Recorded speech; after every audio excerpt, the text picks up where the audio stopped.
going, I've got the list of things we're gonna talk through. So, Zane, thanks for taking some time to chat. What's this all about? What are we Well, doing? first, thanks for you reaching out. I was pretty excited when I saw that because I've, sort of had the same thing brewing in the back of my head for a while. Just like, there's got to be some other accountants that can just have a conversation.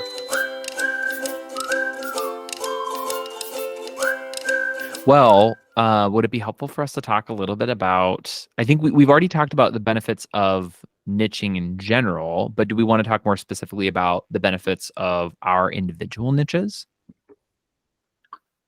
I mean, Or do we want to talk sure. about building strategies? We can talk either one. I think we've covered a lot of on the niche side of it and why the benefits of it, and sort of, what's been brought up a few times, that people need to understand that you understand what they're talking about, and I think that is like one of the biggest parts of it. But the other big part of the advantage of it that I've found, one, which we've just been speaking about, I can focus my marketing on where is that wine industry clients, but their publications, their conferences, their websites, their events. That's where I push my money. But as a firm owner, I think one of the biggest changes in our business is when we said, hey, we're going all in on wine. And then every time we spoke about accounting, we spoke about wine accounting. Every time we put training together, it was focused on the wine industry. We talk about the space a lot more. We share ideas on the space in terms of articles and all types of things on that one space, rather than, hey, this is a debit and credit. Like, this is a debit and credit relating to this transaction in the wine space. That took us from being pretty good at our job to being really good at our job, because we're constantly talking about the industry that we're focusing in on, rather than just trying to be like this total generalist. Like, okay, where does the debit and credit go? I don't really understand what that is, but we're just going to, flick it into the P&L somewhere. I'm sure it'll be fine if it's sitting in operating expenses.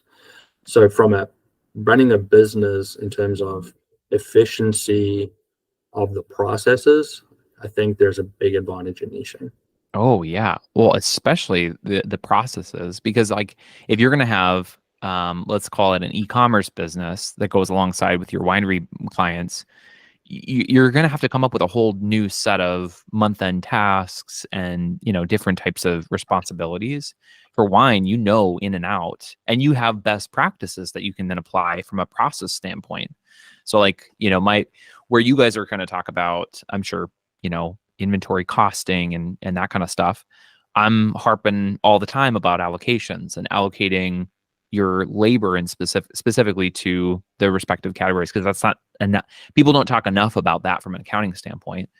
And also like certain tax laws that impact software developers different than other industries. That's another big thing for me. But yeah, I'm right there with you. I can't recommend enough people finding a niche and niching down. I do have one friend of mine who he helped me to think about this thing a little bit different, because he got it from another book. But as we're talking about it, I think we're talking about this in, is it a vertical niche? No, this would be a horizontal niche.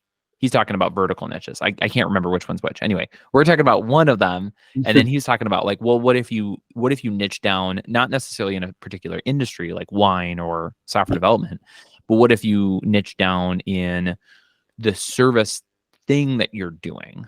And like, I can see that. I just don't know.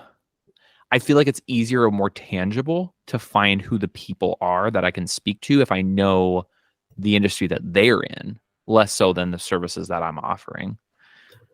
Yeah, and I think there's a place for that, and that's why I sort of say, like, there's nothing wrong with being a generalist, but you've probably got some sort of focus. And like, if I was just going to purely, concentrate on doing source document to general ledger, like, I don't need a niche there then. Like, I can do whatever comes in, because it's the most basic portion of the accounting standard. And then all I have to worry about is efficiency, accuracy, and consistency.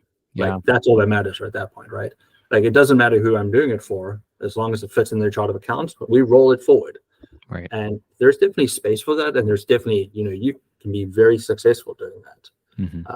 I think it's sort of when you're trying to offer the gambit of services and you sort of wanting to go, full service. I think once you go to that full service type spectrum, I think it's hard to sort of be one type of service. Though you could be an FP&A specialist, and I still think, maybe that can be a bit of a broader net. But I think there is then like, while I focus in on service, people selling labor. I sell, I focus in on people who are selling products, and then focusing on people who manufacture and sell that product. That doesn't mean like it's one specific area. It is a very broad area, but you can sell it to a bigger area because your modeling can be slightly adjusted for the different industry. Right. Where, the accounting that you're doing probably has to be significantly changed. If you're, from the agencies to a SaaS company, those, just the chart of accounts look very different, right? Oh, yeah. Just chaotically different. Very much different. Yeah, totally agree. And KPIs are going to look different. And yeah, the strategies you take for sure. Yeah, I think it's good. So I think our conclusion is niche as much as you possibly can. If that's what you want to do. If that's what I suppose. If you want to be successful, you should net. No. Yeah, exactly. I think that's not true, but it does give you an opportunity to focus a little bit more. Yes, agreed. So big fans of niches here. Okay, so let's talk about billing strategies. We have a difference of viewpoint on this, so let's duke it out. Well, you're part of the cool kid group, right? It is the cooler thing now. Yep. Like we said earlier, like this is gonna be a controversial topic because when I say this out loud, people are gonna be like, "Oh, Zane, you suck. What are you doing?" But we bill by the hour. It's just the way we've started the business, the way we continue to do it, and I see all these articles about value billing and this and that, and I constantly assess, do I think this is a good idea for our business? And I constantly come to the conclusion that it's not. And the number one reason why that is that our clients are afforded the flexibility to flex their hours with us up or down, depending on where they are in their business cycle, where they are in their cash cycles, and how the business is faring. And, I already can hear the people, but, well, Zane, that doesn't help you because now your revenue is not consistent. Well, it actually is. My average bill to my clients doesn't fluctuate that much, but them knowing that they have the opportunity to decrease it. Like we have a client right now, they need to raise capital, their cash is tight, and they reached out to us and said, just do the bare minimum. They didn't give us a number. They just said, please just reduce your bills. Don't do any of these extra things that we've asked you to do, like reporting and stuff. Just give us the basic bookkeeping and let us know where it comes.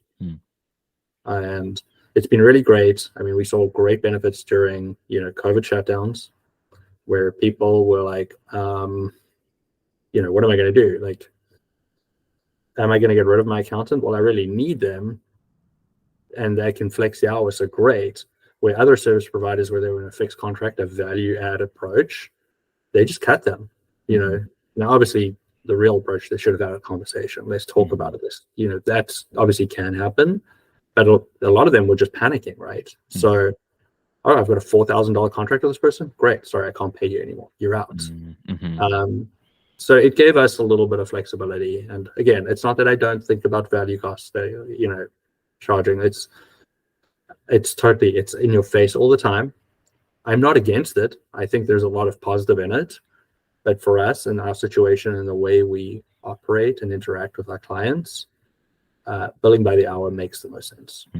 Well, and I think it's unique to your value proposition as well, and that's something you shared in the past. And the perfect example is what you even said was like during COVID, when these wineries, for the most part, it just had to shut down. Like a lot of their income dried up, and so being able to be flexible in that way, it made sense for you guys in your business. And I want to address and maybe unpack where I think, specifically in the accounting world, the whole value pricing versus hourly pricing it's like so emotionally charged. And I think it really comes down to quote unquote like legacy public accounting. I've got a couple influencers I follow who are like adamant, like, do not track your hours. Like they'll go and tell everybody like tracking hours is stupid. And I'm like, I don't agree with that. So I'm like a big proponent of value pricing, but I think it's silly to overlook time tracking, because like as much as you want to think that there's infinite amount of time, like no, there's always still a finite amount of hours in a day. And like I look at time more as what's a percentage of a particular person's time going to be spent on what things. And there's a cost element to that. If they're spending 90% of their time on this thing, it costs 90% of their total cost to have them hired should be going to that thing that they're doing. So all that to say, I think there's probably a little bit more emotion that's wrapped up in the don't do hourly pricing. But like you've mentioned, I do value pricing. And I think it works great for the type of service that I'm doing, because I'm all about like keep things super simple, keep things super straightforward, and focus on the value proposition. Which I always have to be like mindful, like what is that? And is it actually valuable enough? If I only ever sell my services as, oh, we do like really good accrual accounting, nobody's going to spend the money that they're spending on me for that. Nobody is. Yep. But if I stack it with like, hey, because of what we do, you'll see 20% or more increase in your profit margin, or sorry, your gross margin per project, and you're going to turn your unpredictable cash flows into a reliable cash runway. Okay, well, now I can start to see that maybe it's worth, the value price that you are targeting. So Yeah, I think that's a really good point as well. And I think what it highlights for me is a big part of our difference in pricing, right, is that you're trying to sell a lot more high-level services and a lot less low-level services, agreed. right? Where my business is the opposite of that. Exactly. I'm trying to sell a lot of transactional service. That's what I want to do. The way we see it is that we want to give you that information quickly, reliably, consistently. So it's all transaction based. And the problem when your business is very much built on transactions and is value based, it all of a sudden gets to the point where it's like, well, this bill is for 2,000 transactions this month. You're at 2,100, so we have to bill you more. And it gets into a lot of that, like, sort of like nickel and diming environment that just doesn't work, right? So it's just where we're focused, like we're going to do the transactional, then we'll sell you my time later as a value sell, rather than I'm coming in like, hey, I want to be that person that helps you make those decisions. That's a different situation. Like, there's none of the outsourced CFO partners that I work with. If they said, hey, we're going to bill a client by an hour, I'll be like, that doesn't make any sense. They want to buy your value. Exactly. Where with what I'm doing, a lot of it is they're buying my time. And that, and that's sort of the differentiator. Though we do bring value, we're not selling the value. Like we're not trying to be the CFO. Like we are trying to be the bookkeeper, the transactional person. And that does create it. And I think that can be like this tricky point where it's so like, oh, you have to build value proposition, because like you just spoke about the example of like the source document through to general ledger person. Like, how do you value price that? And the only way you can do it is if you're going to be one of those, like, you get this lovely online accounting companies that were like, with us, you'll be a 99% accurate transactions, and they're using a piece of software in the background. You're effectively buying the software, right? Which blew up pretty quickly, and then all of a sudden you have to have like, now their message is like, and you get a person you can talk to, right, to make sure it's accurate, because apparently I wasn't as smart, because we didn't understand that you bought coffee in 10 different places in a month. We thought you only bought from one place forever. It's just it's all those like weird types of situations. So I think there's a fit for both of it. I think value pricing is amazing. I just don't think it's right for us at this point. I think that makes a ton of sense. Well, I would just pose it to anybody who's watching that if you wanted to talk with people about the merits of both value pricing and hourly pricing, we would be a great place to start. We both have our own experiences with it. So Zane knows the things about hourly. In fact, some of the prospects I'm talking with, or just like generally people in the space that I'm in, it's that same dynamic. Like, do we charge on an hourly basis for our software development, or do we do it on a value pricing basis.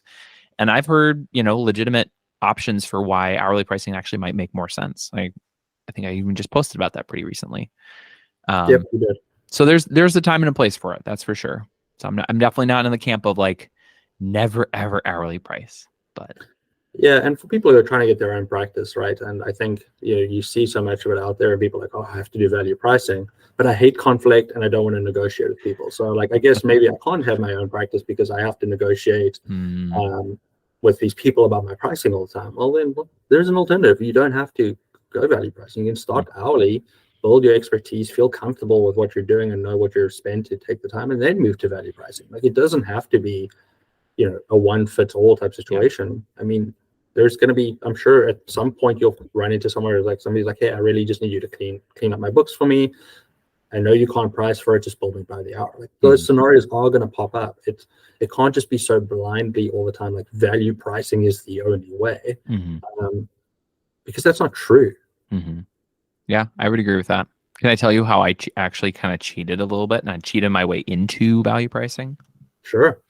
So I actually started off, I never did like hourly pricing, but I did retainer model, which retainer model basically just says, I'm going to charge you for a fixed amount for a certain bank of hours. If you use less than those hours, I'm not going to give you a discount. But if you go over, here's my hourly rate. And that's what I did at the beginning to kind of hedge my bets, to be like, well, I don't want them to, have me do everything under the sun. I want there to be, clarity on like what it is that I'm doing, and I'm not going to go way over. And then the more experience that I got, the more I realized, okay, like I'm pretty good at estimating how long it's going to take me to do something. And even if I'm over a couple hours here, I'm under a couple hours here, by and large, I'm still going to be in a better position if I just bill a flat rate. So I dropped the hours piece, and that's how I'm now officially on my own kind of fixed fee, not considering the hourly price. Yeah, I mean, that's another good way for people to get into it, right? Retainer base is a wonderful way to sort of start your business, be like, hey, this is the way we do things. I think that's a wonderful way, and that's not spoken about enough as an option. Agreed.